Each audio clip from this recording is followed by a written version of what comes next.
Hey guys, Jeremy Parvin here. Welcome back to my channel. As you know, I've built a passive revenue stream of over $50,000 a month in rental property income. My portfolio is worth over $6.5 million. I've done all this while working a full-time job, and I'm going to show you how you can do it as well. I do one-on-one coaching calls in case you get stuck, and I'm working on some online courses.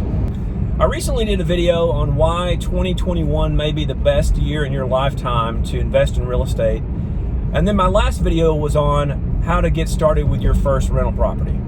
And so I thought today I would do a video on my first rental property, which I still own today. So I thought I would drive by it with you and check it out. I'm going to walk you through the numbers on my first rental property. I'm going to tell you about the challenges. I'm going to tell you what was going on in my life at the time, mentally, financially. I'll show you some pictures of the property inside and out. Lily wanted to say hello, and she wanted to ask you, if you like this video, please hit the like button and subscribe and hit the notification bell so you'll know when we have our next videos up. Oh, and she's giving away a pair of Apple AirPod Pros to one of our first 1,000 subscribers. So please forward this to other people and comment below. Thank you. Say hi, Lily.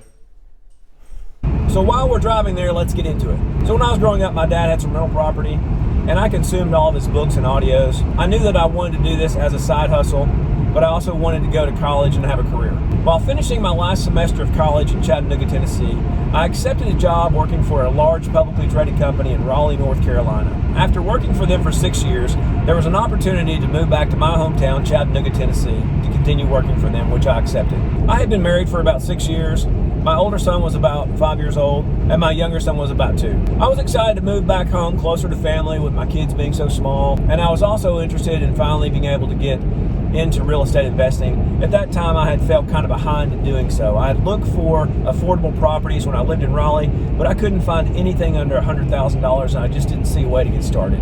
I felt like the market was a little cheaper in Chattanooga, and for some reason, I just felt comfortable in an area buying that I knew more about, having grown up here. Even though I was working for a large publicly traded company and making a decent salary, we were in debt up to our eyeballs. We had about $30,000 in credit card loans. We had 2 car payments. We had a tiny 1,100 square foot starter home. We both had student loans. I was constantly stressed out over money. I was juggling balance transfer options with different credit cards. So when I moved back to Tennessee, I bought a little bigger house. It was a 4-bedroom, 2.5 bath. I still own it today as a rental property. So after moving to Tennessee, after living here about a year, I found a foreclosure with a lot of problems, a lot of moisture problems.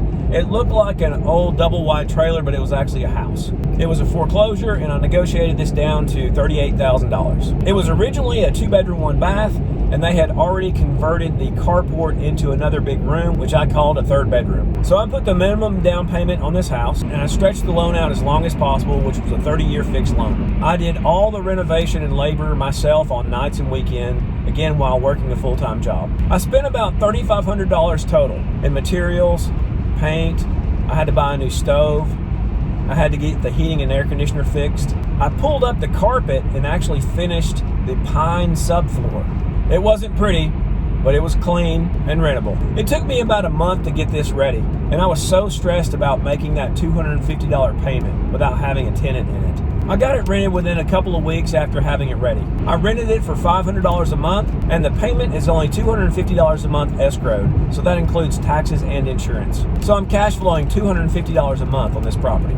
Later, I added a bathroom in the laundry room that's off of the carport room. So now it's actually a 3-bedroom, 2 bath. I have 3 little houses like this, and they are great cash flowers. I tell my son that each one of these little properties is like having a free car for life. In general, the cheaper the properties are, the better the cash flow, but you also have a lot more problems with them. The tenants seem to have a lot more problems. You also control a lot less wealth with the same number of problems. They don't tend to appreciate as well as median price houses in good areas. These days I like to buy properties 75 to 100% of the median price house ranging. But low-end houses are fine if that's what it takes for you to get started.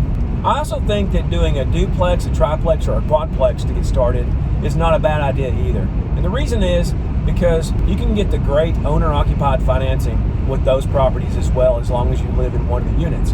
And so what I mean by that is, sub 3% interest rate, 30-year length, minimal down payments. And you cannot get that as an investor. As an investor, you'd probably get 4 to 5% interest. Your term would only be over 20 years. and your down payment, instead of being 3 or 5, it'd be about 20% down. And so by getting an owner-occupied loan, it just helps your cash flow tremendously when getting started, which could help you to grow faster, sleep better, and acquire more properties to build wealth over time. So I continued to buy a house or two while working my corporate job. And over time, I remember thinking, if I were to lose my day job, I could always go live in my little $250 a month rental house. And that just really seemed to give a lot of peace of mind because sometimes my job was very stressful.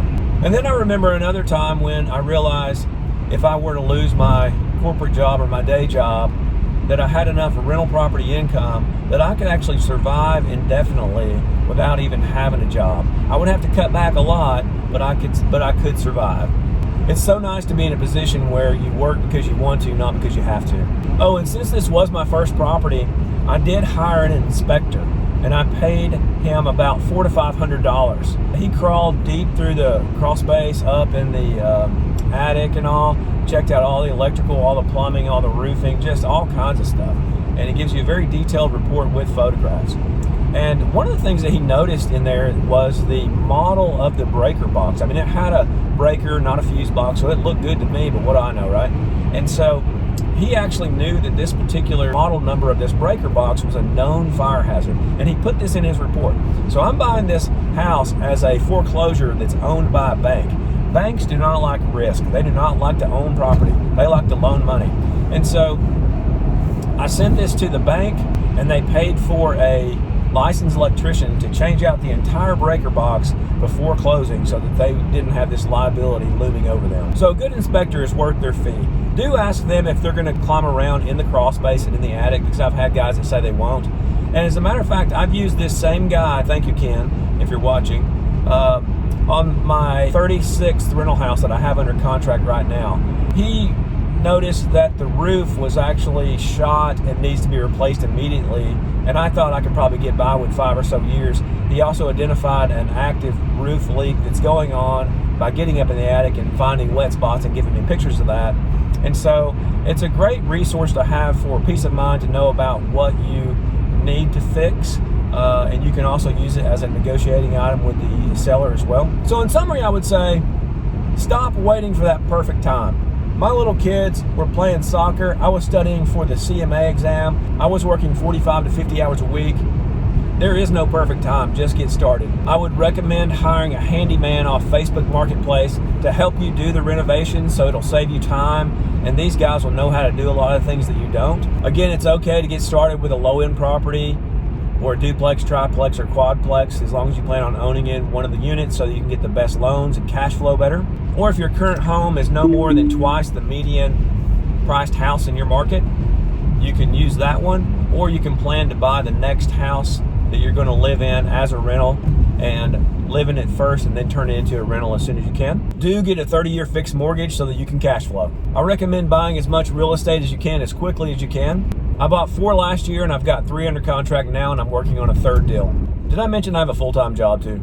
I recommend putting as little down so that you can hang on to your cash for improvements, down payments, and to have liquid assets to help you qualify for buying more properties. Okay, so here's a view from the street. As you can see, it's a small house, and you can see what I'm talking about when I say it looks like a double wide trailer.